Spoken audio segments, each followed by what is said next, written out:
Bab 1111 Peduli. Ledakan. Atas perintah Perdana Menteri. Mundur.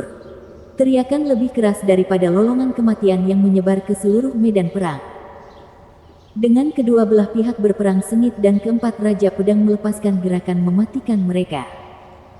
Orang-orang ini menjelajahi medan perang dan mengirimkan perintah terbaru dari Baili Jingwei. Akan melancarkan serangan lagi. Sangguan Feiyun terhenti. Kita akan memenangkan ini dan sekarang kita mundur. Apa yang dipikirkan Baili Jingwei?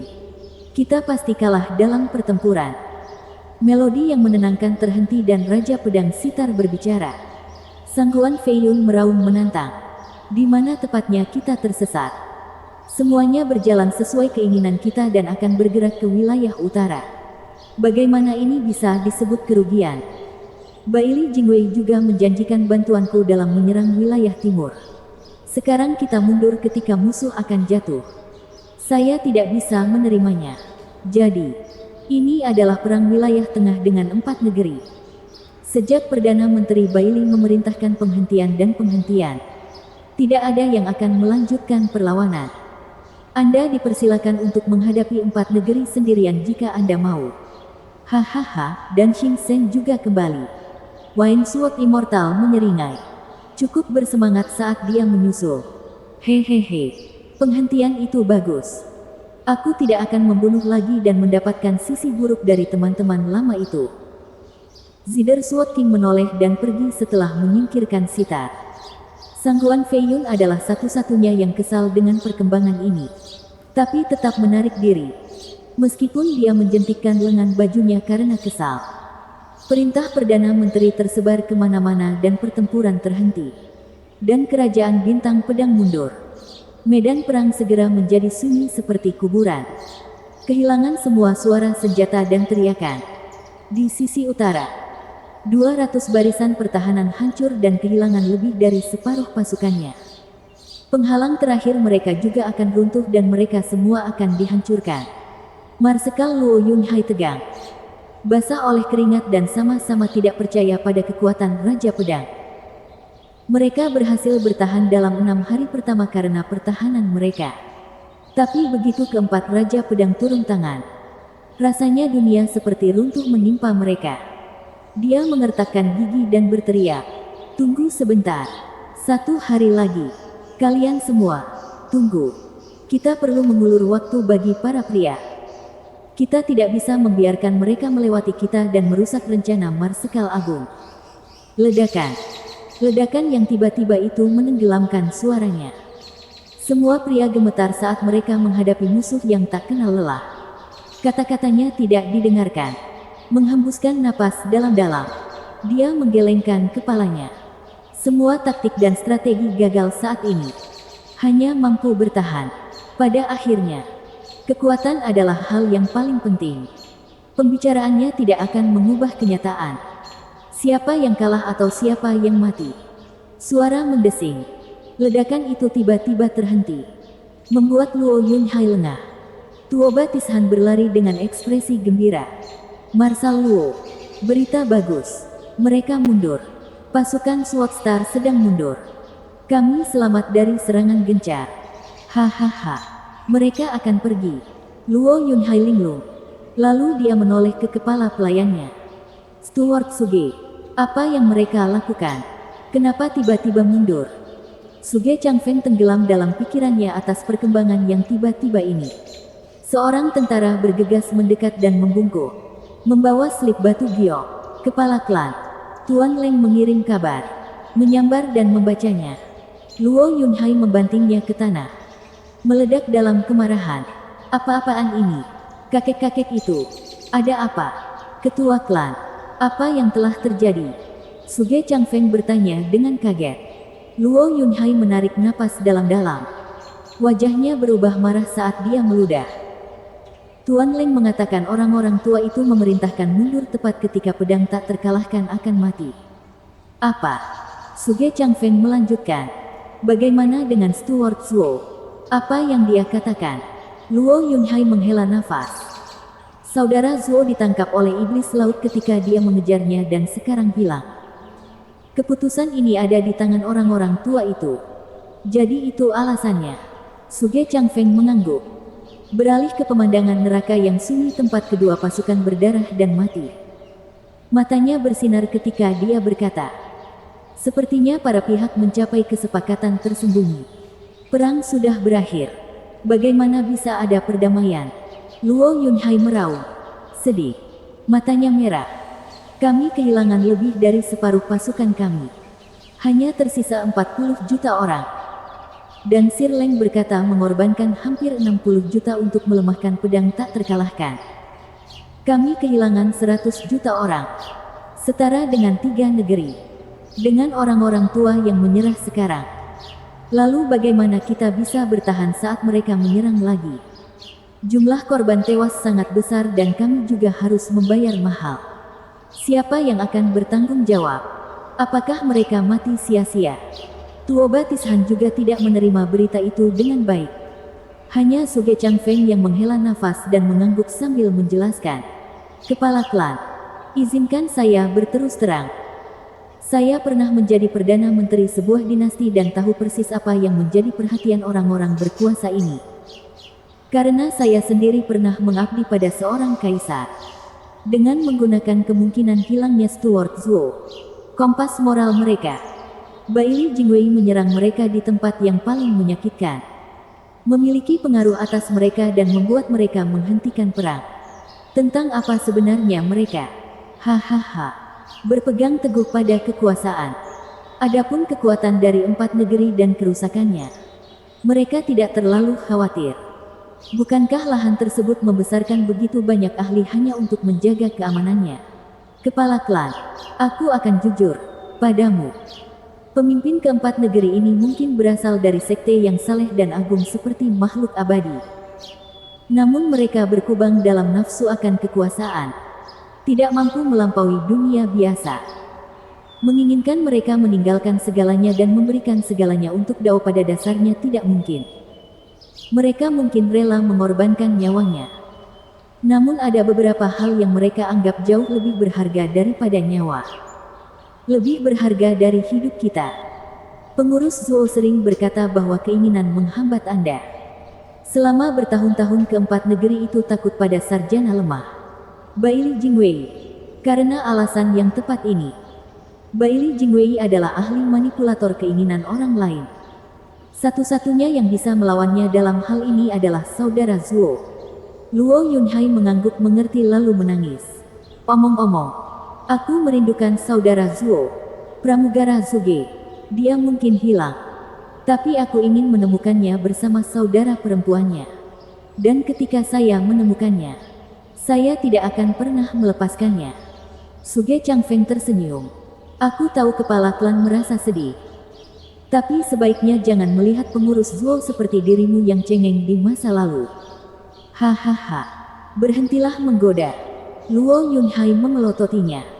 Jauh di dalam laut utara, di wilayah kekuasaan Ao Laut Penyegel Surga, Zhuo Fan masih berada di luar, terbaring di lautan es, tampak kuyuh dan lemah. Kiao Er mengawasinya dengan cemas. Xiao juga prihatin, mengabaikan luka-lukanya. Mereka berdua gagal menyadari bahwa tidak ada rasa sakit yang lebih besar daripada hati yang layu. Zhuo Fan telah tenggelam ke dalam jurang yang dalam. Terserah dia untuk bangun atau tidak. Setetes air jatuh ke dalam air, menimbulkan riak. Di ruang gelap, seorang pria berdiri di samping kolam dengan ekspresi hancur. Tidak ada apapun di sekitarnya. Hanya kehampaan. Mata Zhuo Fan, tentu saja, sudah mati. Sebuah tangan tua muncul saat itu, mendarat di bahunya. Zhuo Fan tidak pernah berkedip. Senyuman tipis terlihat saat seorang pria bungkuk berjalan ke sampingnya untuk duduk. Hahaha, kamu sudah kembali. Bukankah aku sudah memberitahumu untuk tidak datang ke tempat gelap ini? Kamu tidak akan pernah bisa keluar. Siapa kamu? Zhuo Fan dengan kaku berbalik untuk hanya melihat garis besar di kegelapan. Kemudian dia teringat, kamu, itu. Orang tua itu mengangguk dan sederet gigi putih terlihat dalam kegelapan. Ya. Terakhir kali aku sudah memberitahumu bahwa aku akan datang setiap kali kamu muncul di sini untuk menghentikanmu meninggal. Terakhir kali adalah karena mendekati kematian, tetapi kali ini jauh lebih berbahaya. Hatimu, keinginanmu sudah mati. Maaf, aku membuatmu menemuiku lagi. Apakah kamu bahkan tidak akan bertanya siapa aku? Tidak ada manfaat. Lagi pula aku tidak perlu mengetahuinya. Zuo Fan berbicara. Matanya yang kesepian membuatnya tampak seperti mayat. Lelaki tua itu menggelengkan kepalanya. Sungguh memalukan jika mendambakan kematian secepat ini. Saya membantu Anda dalam melindungi kehidupan gadis itu. Jika kamu ingin melihatnya lagi, hiduplah dan temui dia di domain suci. Apa? Zuo Fan gemetar, heran. Dengan hanya giginya yang terlihat, lelaki tua itu tampak memudar. Namun cahaya prismatik melayang di atasnya. Ingat bagaimana aku menyuruhmu untuk menerima segala sesuatu tentang orang yang kamu sayangi. Saya juga sama. Aku tidak bisa membiarkanmu terlupakan selamanya. Tapi aku khawatir ini akan menjadi yang terakhir kalinya. Aku tidak bisa lagi melindungimu mulai saat ini. Jaga dirimu lebih baik. Orang tua itu berubah menjadi cahaya prismatik dan menghilang. Bab 1112, 4 pedang menjadi satu. Senior, Zuo Fan bangkit. Bangun. Qiaoer melompat kegirangan. Ayah kembali. Nak, akhirnya kamu bangun. Anda hanya mendapat goresan di sana-sini dan pingsan karena kelelahan. Meski begitu, kamu keluar selama seminggu penuh. Untuk sesaat aku pikir kamu kehilangan kemauanmu. Tidak pernah bangkit lagi. Hahaha, Xiao tertawa gembira. Hal berikutnya yang kamu tahu. Kamu bangun seperti tidak ada apa-apa. Zuo Fan melihat hitam di depan matanya dan menyentuh segelnya. Yang paling mengganggunya adalah kurangnya energi istrinya. Dia bergegas. Qin Cheng. Bagaimana dengan Qin Cheng? Senior Laut Ao. Maksudmu gadis itu? Kamu menyelamatkannya, jadi santai saja. Aku, ya. Xiao menjelaskan setelah melihat ekspresi bingungnya. Untuk menyelamatkanmu, dia memasukkan api petir ke dalam tubuhnya. Saat jiwanya hampir memudar, jalan berdaulat muncul darimu, melindungi sisa jiwanya dari kehancuran. Itu adalah satu-satunya hal yang menghalangi dia untuk bergabung kembali dengan energi spiritual dunia di sekitar kita. Alis Zuo Fan bergetar keras, tampak pucat dan kecewa. Jalan berdaulat. Bukankah itu yang dikatakan legenda hanya sebagai keterampilan pamungkas dari Sovereign Stage? Suatu bentuk yang memberikan kehidupan abadi. Kenapa aku memilikinya? Kamu tidak tahu. Tentu saja tidak. Saya akan menggunakannya sejak awal jika saya melakukannya. Agar tidak membuang-buang waktu untuk berlari kemana-mana. Kalau begitu, aku hanya tahu lebih sedikit. Xiao mengangkat bahu dan menyeringai. Dikatakan hanya seorang penguasa yang dapat menggunakan jalur kedaulatan. Seperti dalam 10 penguasa. Hampir tidak mungkin dilakukan oleh seorang amatir Dao seperti Anda. Apakah itu berarti ada penguasa yang tinggal di dalam dirimu untuk melindungi kehidupan kecilmu yang dulu? Hehehe. Dukungannya lumayan. Nah, sekarang, siapa sebenarnya kamu sebenarnya? Dilanda kebingungan, Zuo Fan tersesat. Tapi kemudian dia membalas ketika dia mengingat tetua yang kabur itu. Apakah dia selalu melindungiku? Tapi siapa dia? Kenapa dia hanya muncul saat hidupku akan segera padam? Pikirannya tenggelam dalam pertanyaan tanpa jawaban. Pertanyaan yang hanya bisa dia kesampingkan untuk saat ini. Dia malah bertanya pada Xiao dengan khawatir. Bagaimana dengan jiwa Qin Cheng? Di mana dia? Aku melemparkannya ke dalam tempat suci. Domain suci. Ya. Xiao menyeringai. Nah, keberuntunganmu dan gadis itu sedang luar biasa. Tahukah Anda bahwa Laut Utara memiliki hubungan dengan domain suci? Zuo Fan merenung. Dari peta leluhur naga, dekat Laut Utara memang ada terowongan angin dunia. Tapi saya tidak tahu di mana tepatnya. Hehe. Kalau begitu izinkan aku memberitahumu tentang danau kelahiran kembali surgawi. Danau dalam legenda mengatakan bahwa seseorang dapat terlahir kembali. Hati Zuo Fan melonjak kaget. Itu hanya mitos di domain suci. Hanya desas-desus belaka.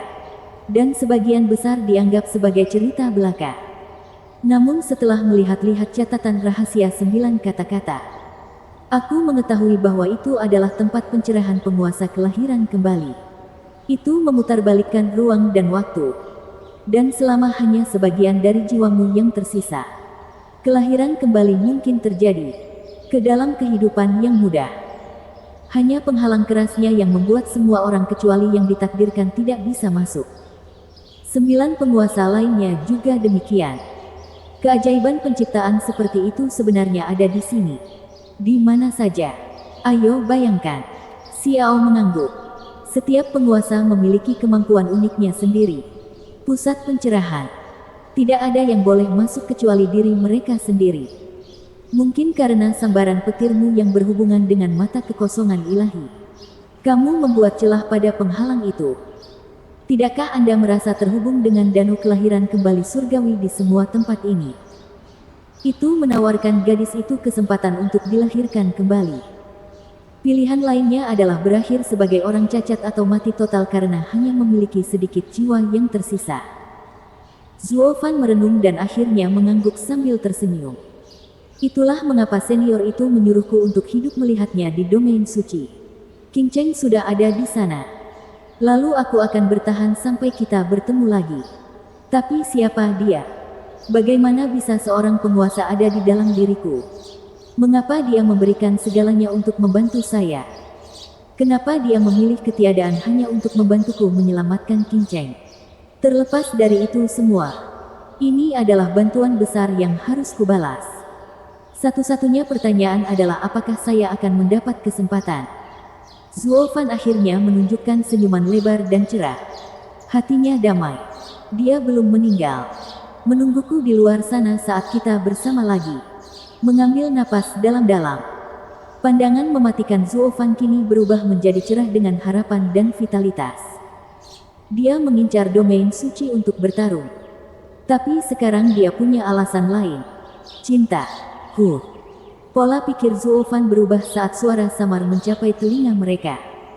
Zuo Fan memulai ketika dia merasakan sumbernya adalah pedang iblis yang melompat. Pada bilahnya juga ada nyala api hitam yang menyala-nyala. Hehehe, pasti sakit kan? Saat kamu, sedang tidur siang selama seminggu. Pedang itu terus terbakar selama ini. Xiao menyeringai melihat pedang yang bergetar itu.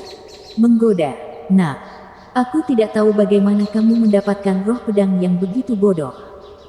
Senjata suci kelas 6 dibuat oleh Sword Sovereign dengan biji paling langka dari 5 zona bahaya. Bahkan api petirmu pun tidak bisa menggores bilahnya. Namun pedang yang menyerang petirmu segera padam. Lihat saja 3 pedang lainnya. Mati hanya dalam 1 jam. Hanya roh pedang inilah yang menyulut api dengan energi spiritualnya dan membiarkan nyala api membakarnya selama 7 hari. Bicara tentang puncak kebodohan. Menanggung begitu banyak rasa sakit dan penderitaan. Pedang itu berguncang dengan marah sambil juga menunjukkan ketidaksabarannya saat apinya bergerak dengan kekuatan yang besar. Zuo Fan terhubung dengan roh pedang dan merasakannya. Sambil menyeringai. Saya mengerti. Anda sungguh ambisius. Mari kita coba. Apa yang kamu bicarakan? Xiao melihat keluar sambil menatap Zuo Fan. Dia mengambil cincin itu dari Kiawer dan tangannya bersinar dengan batu suci yang berkilauan. Terbang dan menggali ke dalam es dan salju. Xiao memperhatikan dari samping. Dalam 6 jam, susunannya selesai dan Xiao mengertakkan taringnya. Memperbaiki susunan. Untuk apa? Tidak bisakah kamu mengatakannya? Senior, apalagi selain pemurnian? Zuo Fan terkekeh, memberi isyarat, dan pedang iblis itu melompat ke dalam barisan. Dengan 3 pedang dewa lainnya terbang ke dalam. Zuo Fan kemudian fokus, membuat tanda sambil berteriak, langit, bumi, mistik dan alam, bumi, air, angin dan api. Dengan api petir saat 4 pedang sedang bersatu. Dengan roh pedangku yang mengendalikan peralihannya. Ledakan. Zuo Fan kemudian mengakhirinya dengan menunjuk ke arah barisan. Melepaskan ledakan bergema yang mengguncang seluruh domain. Api petir pada pedang iblis menyelinap ke dalam susunan. Melonjak dengan kekuatan dari kekuatan susunan. Itu tumbuh sangat tinggi. Orang mungkin mengira itu akan menembus surga itu sendiri. Keempat pedang suci yang diselimuti api hitam mulai meleleh. Nah, apakah kamu memiliki kemampuan untuk menyempurnakan senjata suci? Xiao tampak tercengang. Kita sedang membicarakan tentang senjata suci kelas 6 yang dibuat oleh penguasa pedang. Dan kamu pikir kamu bisa menyempurnakannya? Zuo Fan menggelengkan kepalanya. Keterampilanku hanyalah trik ruang tamu dibandingkan dengan Sword Sovereign. Tapi aku tidak mencoba menyempurnakan senjata sucinya. Bukan. Aku hanya ingin menggabungkannya. Untuk memenuhi keinginan roh pedangku. Itu tidak mungkin. Penguasa pedang membutuhkan 5 kekuatan binatang suci untuk menyempurnakannya. Aku bahkan membantunya mendapatkannya. Itulah alasannya kelima senjata suci ini menjadi kutukan kita. Dia juga mempunyai ide yang sama. Menggabungkan 5 kekuatan sambil menyempurnakannya. Untuk membuat senjata sovereign. Namun karena adanya konflik kekuasaan, semuanya menjadi sia-sia. Anda berharap berhasil ketika dia gagal. Dia gagal karena dia kekurangan sesuatu. Sesuatu yang kebetulan saya miliki. Zuo Fan dengan serius melepaskan energi hitam dalam gelombang kebarisan saat dia mendorong telapak tangannya. Seni transformasi iblis. Suara mendesing. Warna hitam pekat seperti malam paling gelap turun. Menelan 4 pedang dewa. Yang sekarang melengkung di bawah siksaan terus-menerus dari nyala api. Pedang iblis itu meledak dalam cahaya merah dan berdarah. Menggunakannya untuk menyelimuti ketiga pedang itu. Saat api petir dan energi hitam menggerogoti ketiga bilahnya. Penggabungan di dalam gelembung berdarah itu berputar dan melebur menjadi satu kesatuan.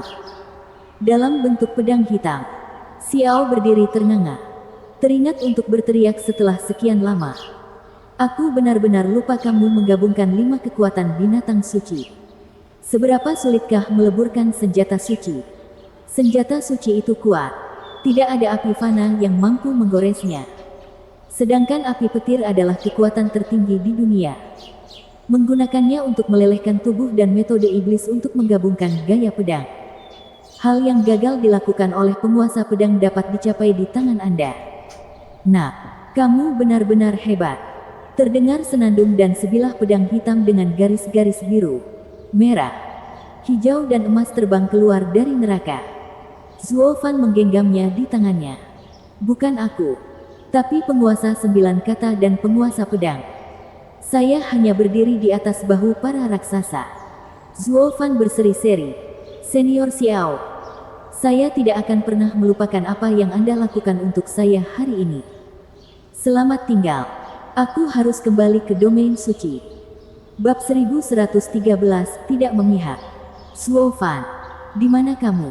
Zuo Fan, di tepi laut utara, yang hancur akibat pertempuran brutal dan berdarah. Para murid sekte terang laut yang masih hidup sibuk memulihkan kerusakan parah.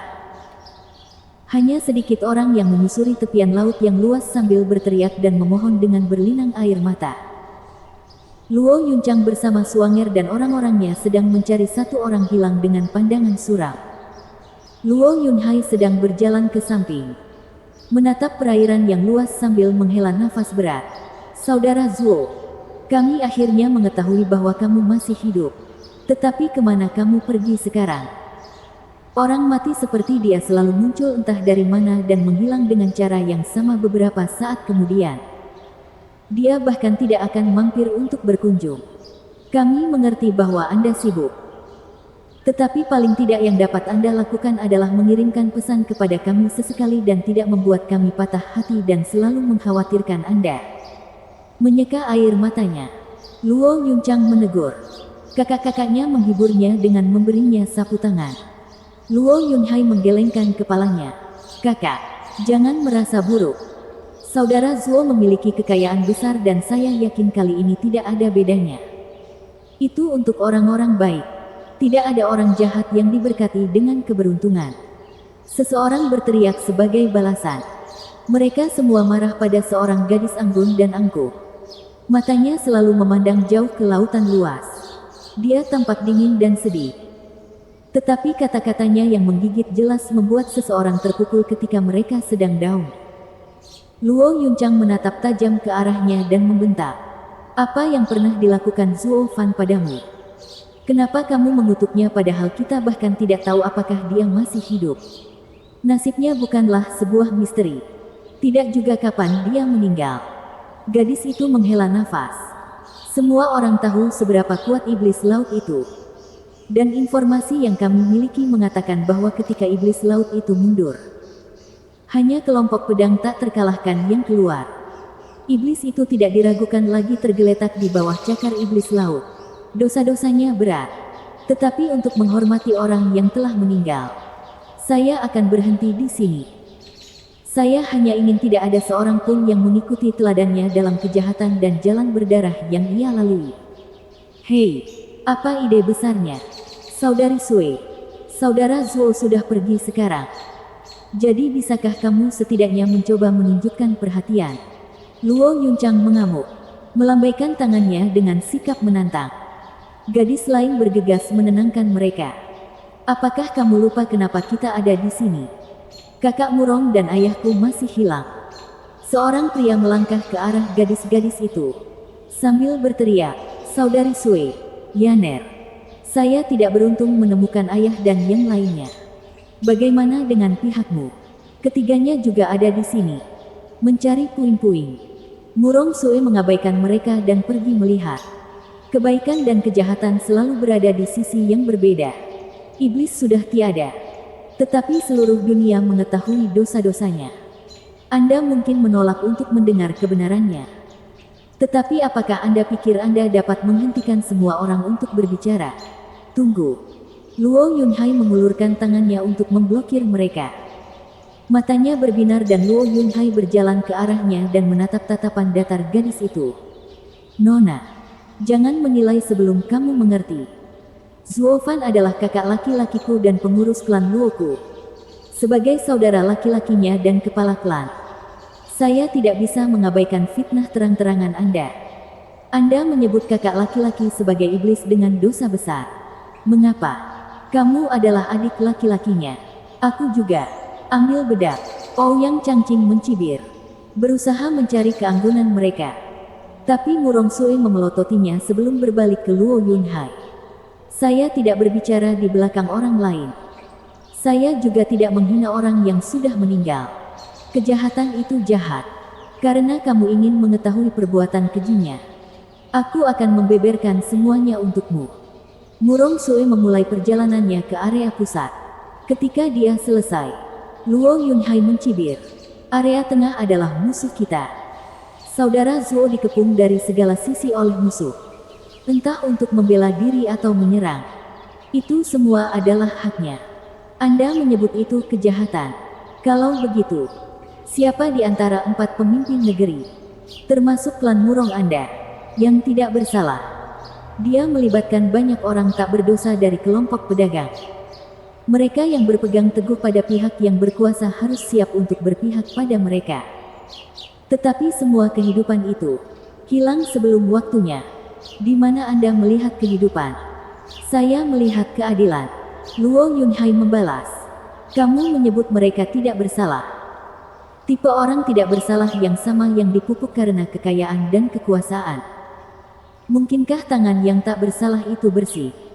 Tidak pernah ternoda darah dan kotoran. Karena mereka tidak bersalah, maka mereka tidak bersalah. Anda bahkan mungkin mengatakan mereka hanya menerima imbalan. Apa yang perlu disimpati? Murong Sui mengerutkan kening. Tak henti-hentinya. Meskipun mereka mungkin orang berdosa, tidak semua pantas mati. Namun begitu banyak yang mati. Anda tidak bisa menilai siapa yang meninggal atau siapa yang hidup atau seberapa besar dosanya. Apa yang memberi Anda gagasan bahwa mereka pantas untuk hidup? Saudara Zuo pernah berkata, korupsi menghasilkan korupsi. Mereka mungkin baru saja mencuri 1 jarum. Tapi apa yang terjadi? Terjadilah. Belum lagi kelompok pedagang yang bergelimang keuntungan. Tangan mereka sangat kotor. Saudara Zuo membantu dunia, bertindak demi kepentingan surga. Dia bukan surga. Siapa dia yang bisa menghakimi dan merugikan begitu banyak orang? Kamu juga tidak. Mengapa Anda bersikeras menyebut saudara Zuo sebagai orang jahat sambil menyebut diri Anda orang benar? Luo Yunhai mencocokkannya di setiap kesempatan, membuat lidah Murong Sue terikat. Suge Changfeng terkekeh pada dirinya sendiri. Kenegarawanan kepala klan mengalami kemajuan dengan baik. Dia melangkah mendekat, memberi semangat.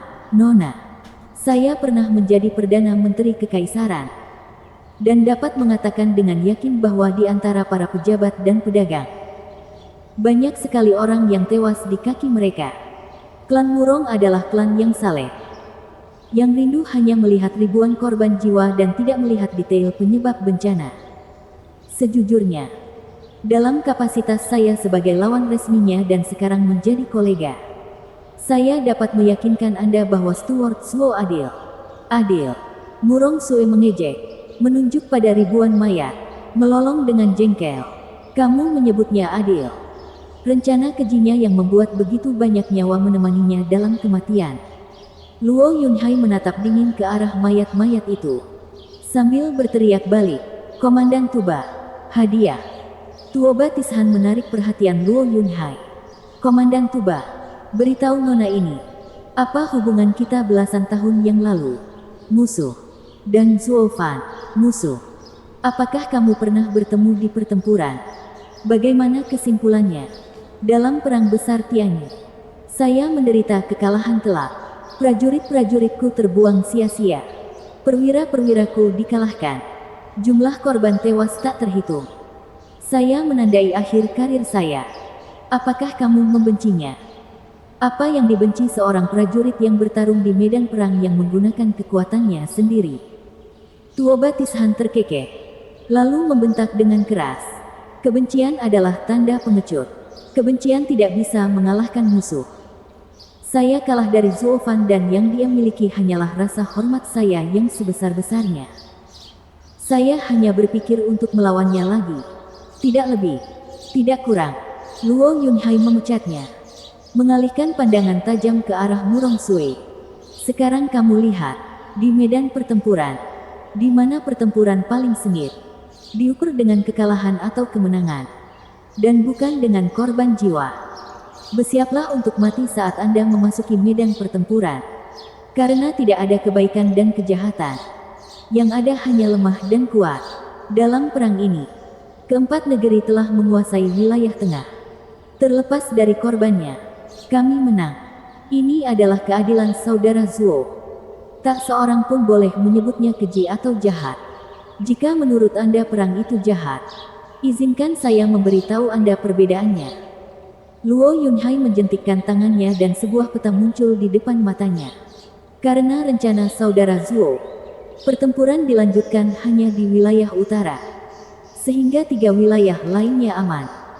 Bahkan ketika pasukan musuh masuk jauh ke dalam 3 negeri. Karena taktik saudara Zuo, mereka selalu bergerak, tidak berhenti untuk apapun. Sehingga pengaruhnya terhadap rakyat sangat kecil. Anda adalah pemimpin wilayah selatan. Sekarang Anda dapat kembali ke rumah dan melihat apakah ada rumput yang tersentuh. Juga, bahkan dengan perang yang terjadi di wilayah utara, kami tetap berada di garis depan. Menghentikan mereka untuk mengambil langkah lebih dalam sementara orang-orang kami di belakang menyerang pedang tak terkalahkan. Selama periode tersebut, tidak ada warga sipil yang terkena dampaknya. Ketika perang usai, mereka masih menjalani kehidupan normal. Saudara Zuo telah merencanakan rencana tersebut. Namun tidak ada orang tak bersalah yang terlibat. Ini tidak memihak. Alis Murong Sue bergetar keras. Bergumam. Suaranya lemah. Tetapi rencananya menyebabkan banyak orang mati. Jika bukan karena dia, bahkan jika kita kalah, tidak akan ada banyak korban jiwa. Nona Murong, apakah kamu tidak mendengarkan? Saudara Zuo, biarkan saja mereka yang terlibat mati dan jangan yang tidak bersalah. Tatapan tajam Luo Yunhai tidak pernah lepas darinya. Sambil meraung, terus terang. Perang antara 4 negeri dan wilayah tengah tidak lain hanyalah pertarungan kepentingan antara kita yang menggunakan sumber daya tanah ini. Semua kematian adalah hal yang wajar. Karena kami berjuang untuk diri kami sendiri. Kekejaman dan kejahatan yang sebenarnya akan menyeret masyarakat ke dalamnya.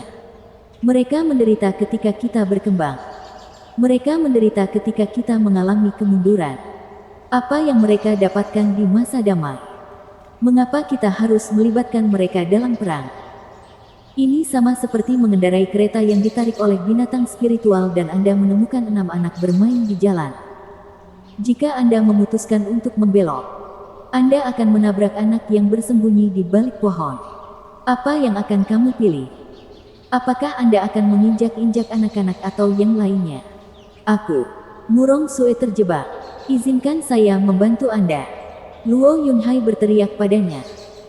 Kamu hanya melihat nyawa sebagai angka dan akan memilih anak yang sendirian tanpa kesalahan untuk melindungi 6 orang yang bermain di jalan. Karena jumlahnya lebih banyak, Anda yakin Anda melakukan hal yang benar. Disinilah perbedaan saudara Zuo.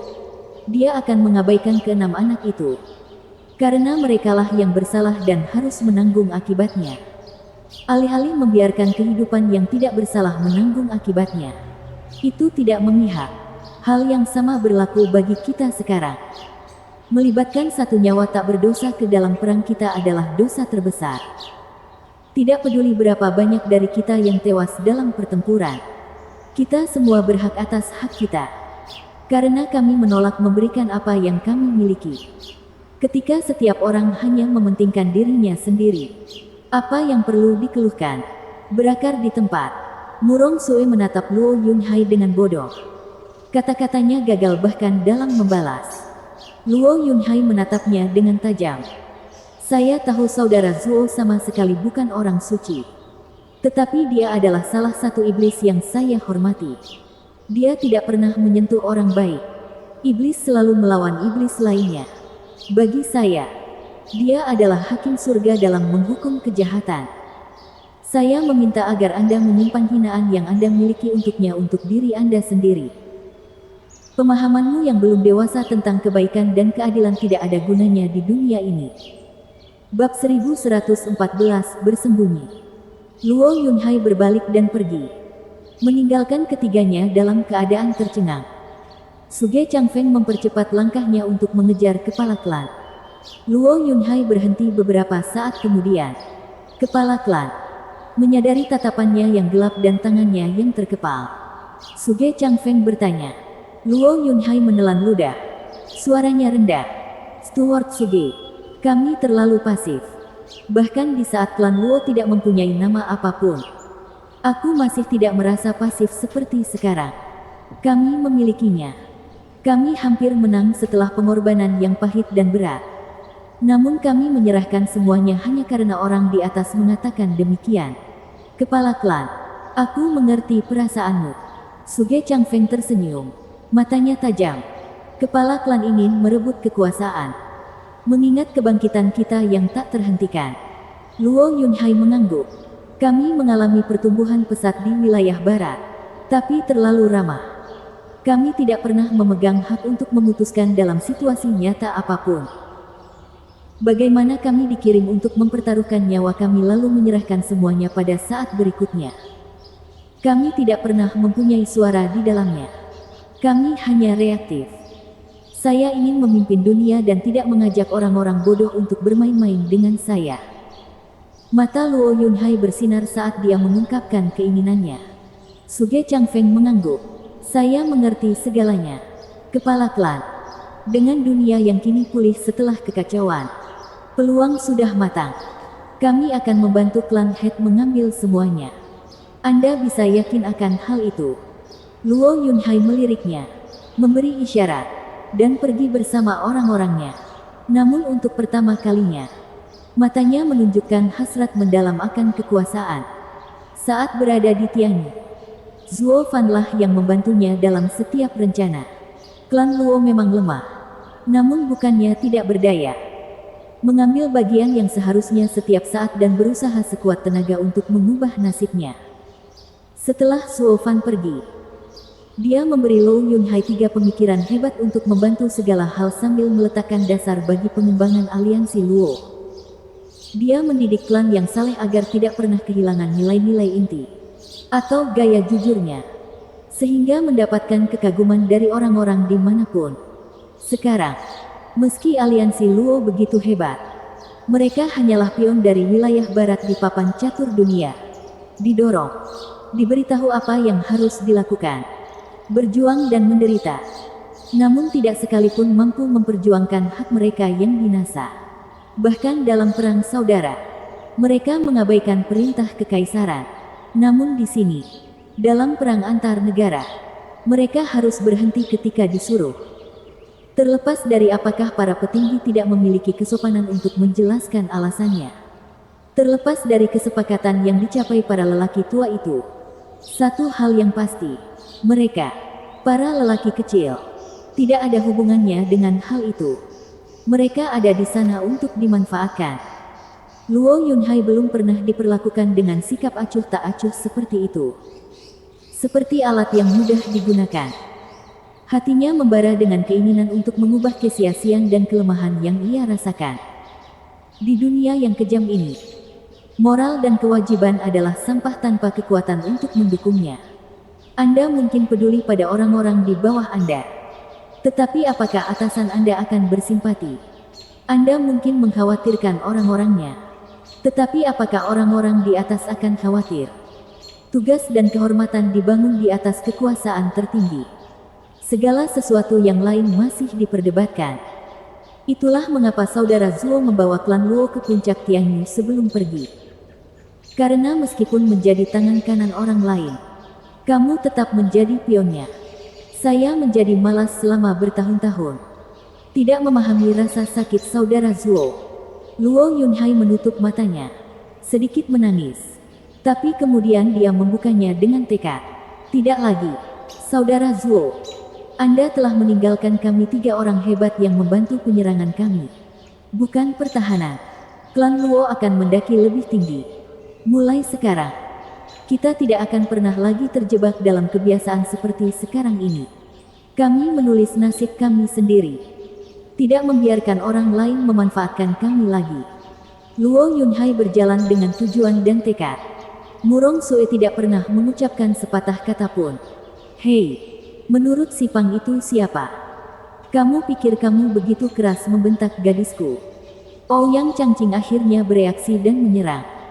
Sang Guanqing meliriknya dan menyeringai. Kamu mengeluh sekarang. Ketika mereka pergi. Apa itu tadi? Hanya saja dia masuk akal dan aku tidak bisa kembali. Selain itu, dia adalah kakak dari kakak laki-lakinya dan aku harus menahan diri. Atau kakak laki-laki mungkin akan mengejarku. Semuanya menggonggong dan tidak menggigit. Sang Guanqing memutar matanya dan meremehkan. Mata Murong Sue bergetar dan berkata kepada Ouyang Changqing. Kamu percaya padanya? Apa yang dilakukan iblis itu tidak memihak. Dengan baik. Ouyang Changqing meliriknya.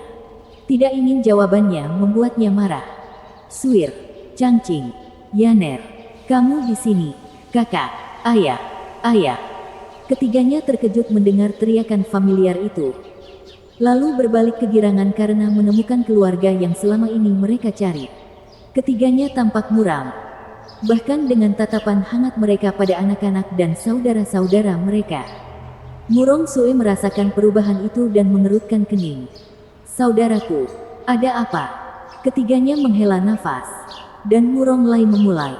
Sue, ini akan menjadi pertemuan terakhir kita untuk waktu yang lama. Jika bukan yang terakhir. Apa? Ketiga junior itu berteriak. Murong Lai memberi isyarat kepada mereka untuk menenangkan diri. Kami telah mendiskusikan pensiun dan memahami Dao dengan damai. Mulai sekarang, Suir, kamu akan menjadi penjabat kepala klan Murong. Changqing, mulai sekarang kamu hanya perlu menjaga dirimu sendiri di sekte. Yaner, sampaikan keputusanku kepada yang terhormat dan sesepuh kita. Hati-hati di jalan. Ouyang Lingtian dan Sang Guan Feixiong memberikan semangat mereka masing-masing. Mata mereka tegas. Para juniornya tercengang. Tapi kenapa? Dalam pertarungan kami dengan pedang tak terkalahkan. Kami memahami bahwa kami telah membiarkan hal-hal duniawi mengambil alih hidup kami terlalu lama. Menghalangi kami untuk melihat jalannya. Kita menyibukkan pikiran kita dengan urusan sekuler. Tidak seperti Sir Zuo dan Bai Lutian, yang meskipun berada di dunia sekuler, hati mereka hanya terfokus pada Dao. Kita harus kembali ke pengasingan. Hanya Murong Lai yang berbicara. Untuk alasan kedua, kamu seharusnya sudah mengetahuinya sekarang. Bagaimana perang itu berakhir? Para junior tampak bingung. Murong Lai menghela nafas. Sepertinya kamu masih terlalu muda untuk melihatnya. Jadi aku akan memberitahumu. Sejak kami terbangun di antara rubel, kami melihat perang berakhir dan kami tercengang. Kami menemui pemimpin sekte Ling dan kemudian mengetahui kesepakatan dengan Bai Li Jingwei. Perdamaian 100 tahun. Tapi siapa yang akan menghentikan pedang tak terkalahkan setelah itu? Yang saya dapatkan darinya hanyalah keheningan. Atau lebih baik lagi, mereka tidak pernah memikirkan atau peduli tentang hal itu. Karena dengan jatuhnya pedang tak terkalahkan, itu berarti keempat raja pedang akan mengamuk di negeri mereka. Saat pedang tak terkalahkan masih hidup, perang dunia mungkin akan terjadi untuk kedua kalinya di masa depan. Jumlah korban jiwa akan lebih tinggi lagi. Dan masyarakatlah yang menderita karenanya. Suir, kamu tahu bahwa klan kami adalah klan yang gagah berani. Klan Sangguan adalah orang yang saleh. Tetapi bahkan para yang mulia pun menyerah pada usulan tersebut. Semua itu agar mereka dapat menjaga klan tersebut tetap hidup selama 1 abad lebih. Murong Sue menunduk dan menggigit bibirnya. Bawa aku tapi selamatkan dunia. Itu adalah dasar dari klan Murong. Tetapi tidak pernah membayangkan akan tiba harinya ketika mereka akan memaksakan rasa sakit 100 tahun kemudian pada anak-anak mereka. Murong Lai menggelengkan kepalanya. Suer, kita telah membiarkan hal-hal kotor menjangkiti kita dan memutarbalikkan pandangan kita. Klan Murong tidak seperti dulu lagi. Klan Sangguan juga sama. Maka kami memutuskan untuk mundur dari urusan duniawi. Mengirimkan kebenaran ke dunia fana hanya mengundang godaan dan pembusukan. Mungkin itu hanya membantu para penggarap iblis untuk memahami jalan mereka dengan lebih baik. Murong Sue bergidik dan peringatan Zuo Fan terngiang di benaknya. Agar orang benar mencapai akhir, naik ke atas adalah suatu keharusan. Dikelilingi oleh hal-hal yang profan dan Dao Heart Anda akan ternoda. Tenggelam dalam iblismu. Kamu mungkin tidak akan pernah menemukan kebenaran lagi. Iblis itu sangat jelas di kedua jalur. Apakah itu berarti akulah yang tidak bisa membedakan keduanya? Junior, ini selamat tinggal. Murong Lai menangkupkan tangannya dan tertawa. Dua lainnya melakukan hal yang sama dan pergi begitu saja. Teriakan para junior terlalu lambat untuk mencapai mereka. Murong Sue ditinggalkan di sana. Dengan mata tertutup dan menghela nafas saat dia mengingat senyum mengejek Zuo Fan. Fakta berbicara lebih keras daripada kata-kata. Kakaknya sendiri kecewa dengan klan mereka. Klan mereka telah lama kehilangan reputasi lurus mereka. Menjual orang-orang di 4 negeri. Itu semua karena mereka. Dan bukan setan-setan keji dan licik itu. Sepertinya aku perlu melakukan hal yang sama seperti kakakku. Bersembunyi dan mempelajari jalannya. Sambil tersenyum pahit, Murong Sue menghela nafas. Aku harap setelah aku memahami segalanya, aku akan melihatmu dari sudut pandang yang berbeda. Iblis. Bab 1115 Perubahan seluruh dunia. Perang wilayah dimulai setelah lebih dari 1 tahun persiapan yang matang dari kedua belah pihak. Namun berlangsung kurang dari 2 minggu. Beberapa hari ini sudah lebih dari cukup untuk menyebabkan perubahan besar di dunia. Kerugian dalam perang tersebut adalah yang tertinggi di 4 wilayah. Dan merupakan pihak yang paling dirugikan sejak awal. Mereka telah kehilangan hampir 3/4 dari seluruh tenaga mereka untuk menahan tentara penyerang. Itu tidak lebih dari kemenangan dahsyat, darah dan pembantaian. Meskipun demikian, kemenangan adalah apa yang mereka raih melawan musuh yang tangguh. Mereka telah memaksa wilayah tengah untuk mundur. Namun hal ini lebih terasa seperti sebuah kekalahan karena ketika ada kesempatan untuk menghabisi kekaisaran yang tak terkalahkan, mereka memilih untuk membiarkannya berlalu begitu saja karena alasan yang aneh. Semua prajurit yang mempertaruhkan nyawa mereka dan sedikit orang yang beruntung bisa selamat dari perang ini merasa dipermainkan oleh berita tersebut. Untuk apa mereka mengeluarkan banyak darah? Sementara kekuatan yang dibicarakan satu sama lain. Anak tangga terbawah mudah terombang-ambing dan mudah tertipu. Mengatakan sesuatu seperti itu demi kebaikan mereka sendiri. Karena kerugian yang lebih besar akan menjadi bencana. Atau alasan-alasan suci lainnya. Sudah cukup. Hal ini mengalihkan pikiran mereka dari kenyataan bahwa pedang tak terkalahkan akan kembali dengan sekuat tenaga. Mungkin mengamuk dalam serangannya. Meskipun sebagian kecil perwira cukup cerdas untuk mengetahuinya. Sebagian besar pasukan terdiri dari domba-domba yang hilang yang pergi kemanapun angin bertiup. Semua rasa sakit, pertumpahan darah dan penderitaan terasa diredakan dengan keuntungan nyata di tangan mereka. Setelah perang genosida, banyak posisi penting di 4 negeri menjadi terbuka. Dalam kasus wilayah barat, 9 sekte kekurangan murid dan tetua, dan mereka mulai merekrut secara massal. Dalam kasus wilayah timur dan wilayah selatan, kepala klan yang memerintah mereka juga kekurangan tenaga dan perlu mengisi posisi yang tak terhitung jumlahnya. Sebagian besar posisi rendah, dengan prospek cemerlang yang siap diambil. Banyak yang bergegas menaiki tangga sosial. Siapa yang punya waktu untuk memikirkan hal-hal remeh seperti keputusan tidak logis para pemimpin untuk merundingkan gencatan senjata? Aliansi Luo juga mengalami kerugian besar dan juga melibatkan banyak orang. Setiap kali dia melihat keserakahan yang tak terbatas di mata mereka, Luo Yunhai menghela nafas. Babi-babi, Leng Wuchang dan Zhuge Changfeng merasa senang. Karena kekuatan tertinggi dilimpahkan ke kepala mereka.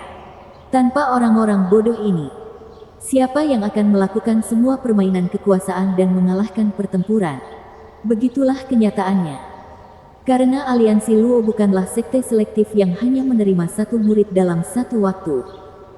Maka aliansi Luo dapat melahap lusinan klan secara keseluruhan.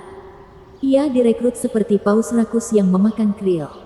Hanya dalam beberapa bulan, ia sudah setengah jalan kembali ke keadaan semula. Itu membuat semua sekte menjadi debu dan sangat terkejut. Aliansi Luo mengalami pertumbuhan tercepat setelah perang. Meskipun kualitasnya masih jauh dari yang diinginkan, hal itu dilakukan dalam kuantitas. Ia melonjak hingga berada di tingkat 3 sekte menengah teratas dan bahkan menunjukkan tanda-tanda mengejar 3 sekte unggul. Double Dragon Manor juga sama terkejutnya. Sebelumnya, aliansi Luo hanya berada di tingkat 3 sekte terbawah. Pertumbuhannya sungguh gila. Segera menjadi jelas alasannya. Ini adalah rampasan perang aliansi Luo. Sebagai sebuah aliansi, ia memiliki pertumbuhan yang cepat sebagai fitur utamanya. Hal ini tercatat bahkan sebelum perang. Meskipun tidak sebesar ini karena sekte veteran lainnya berada di posisi teratas. Sekarang setelah kekuatan veteran melemah, aliansi Luo menunjukkan betapa cepatnya mereka dapat memperkuat barisan mereka. Naga ganda yang agung menghela nafas. Zuo Fan telah mengatur aliansi Luo dengan baik. Luo Alliance akan segera menjadi kepala 9 sekte. Jika tidak setingkat Double Dragon Manor. Tak satu pun dari mereka menyadari bahwa perang ini telah menggerakkan Luo Yunhai untuk mencapai puncak.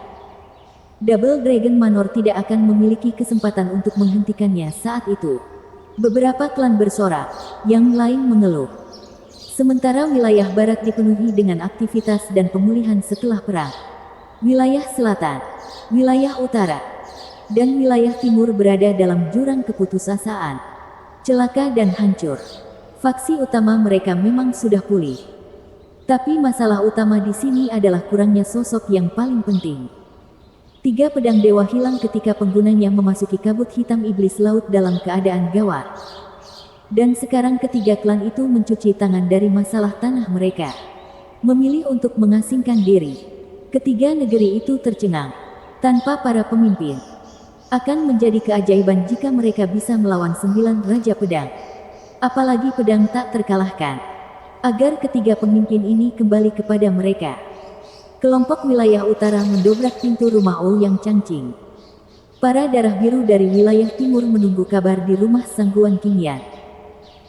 Sementara orang-orang bodoh di wilayah selatan mengurung kompleks Murong agar tidak biarkan Murong mulai pergi. Tinggal di sana sampai mati jika perlu.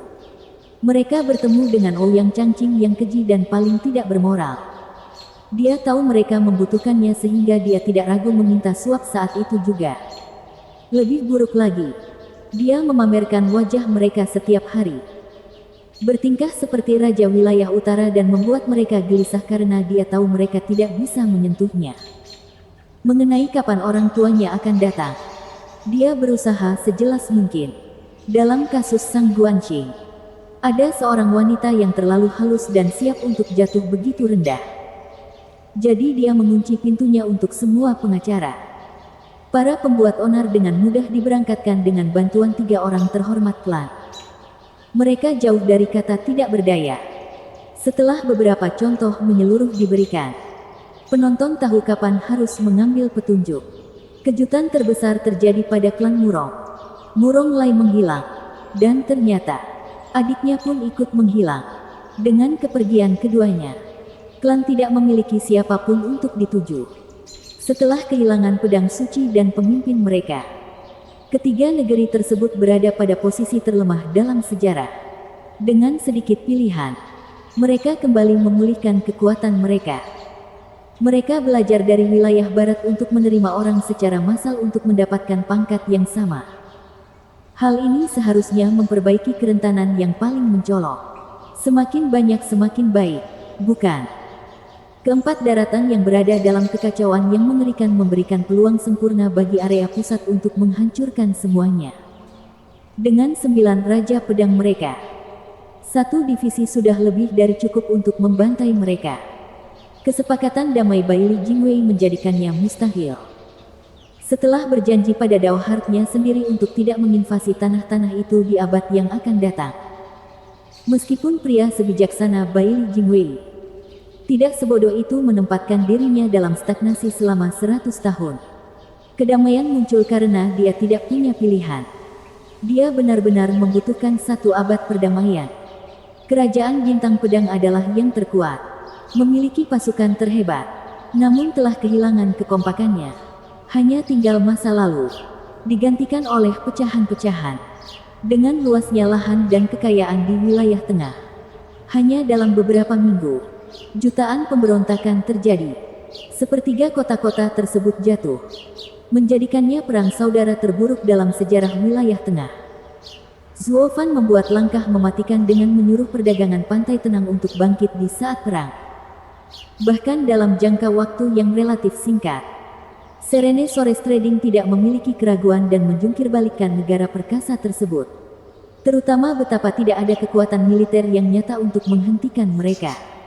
Seluruh pemberontakan merupakan reaksi berantai. Dengan satu yang memimpin, preman lokal lainnya mengikuti setelahnya. Hal ini menyebabkan negara perkasa yang hanya mengenal perdamaian selama ribuan tahun hancur berkeping-keping lebih cepat daripada sumbu. Baili Jingwei sendiri tercengang saat mengetahui kedamaian yang dia pelihara memiliki begitu banyak bahaya yang mengintai di bawah permukaan. Mereka hampir tidak layak untuk diperhatikan jika sudah dipadamkan saat pertama kali dimulai. Namun sekarang, dia harus mengendalikan diri dan menjaga patriarknya sambil menenangkan keempat raja pedang. Namun dia tahu bahwa kerajaan Bintang Pedang sekarang telah berubah selamanya. Pemberontakan terjadi dalam skala besar. Dia mungkin memaksanya untuk mendidih, tapi bara apinya masih ada di sana. Kehilangan kohesi yang dinikmati selama bertahun-tahun. Untuk memusnahkan semua unsur asing dari wilayah seluas itu membutuhkan waktu dan kesabaran. Setidaknya 100 tahun. Baili Jingwei bersumpah untuk alasan yang bagus. Dia tidak ingin keempat negeri itu mengacaukan negaranya lebih dari yang sudah-sudah. Lucu bagaimana para pemimpin keempat negeri masih mengira mereka telah memaksa Baili Jingwei terpojok untuk membuat proposal seperti itu. Menikmati kemenangan mereka. Mereka hanya tidak menyadari fakta bahwa Baili Jingwei memainkannya selama ini. Waktu itu adalah sesuatu yang dibutuhkan semua pihak saat ini. Yang paling dibutuhkan oleh Perdana Menteri Baili. Grandmaster, bagaimana kondisi Patriark? Di aula yang remang-remang, Seorang lelaki tua keriput muncul dari balik tirai tebal. Baili Jingtian mendesaknya untuk mendapatkan jawaban. Kaisar dan putra mahkota berada tepat di belakangnya. Pria itu membungkuk. Yang mulia, Perdana Menteri, Yang mulia. Saya telah memberikan kepada Patriark Pil kelas 12 untuk menstabilkan.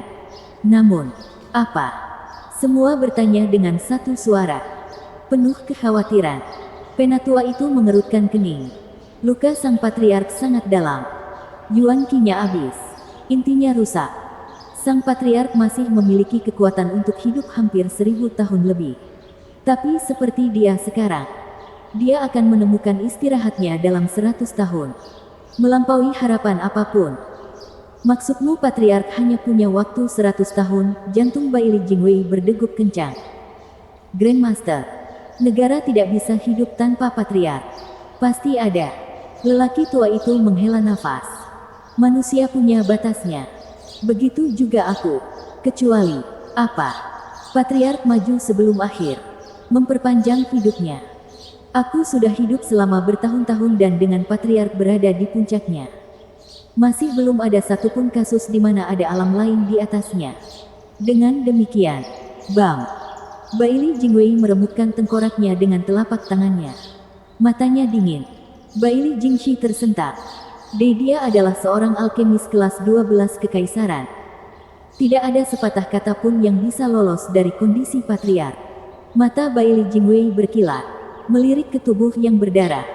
Yang mulia, dia akan mati bahkan jika dia adalah pembuat keajaiban. Menurutmu apa yang akan dilakukan keempat Raja Pedang begitu mereka mengetahui kondisi patriark? Baili Jingxi mengangguk setelah berpikir. Bagaimana kamu menanganinya? Apakah mereka benar-benar tidak tahu apa-apa tentang segala hal? Aku memastikan tidak ada kabar yang keluar membawa patriark kembali ke ibu kota kekaisaran. Aku bahkan menyuruh kelima Raja Pedang tetap diam. Mereka berlima terluka dan saya mengirim mereka untuk pulih. 4 lainnya dikirim untuk memadamkan pemberontakan. Bagaimanapun, dengan patriark yang masih berkuasa, mereka tidak akan melakukan apapun. Itu sebabnya patriark harus aman. Dengan kebencian di matanya, suara Baili Jingwei terdengar keras. Di hutan yang suram, Wu Randong berdiri di depan Kiawer yang imut. Gu Santong muda dan Zuo Fan di antara mereka. Matanya ditutupi pita putih. Mulailah. Perjalanan kita menuju puncak. Bersambung.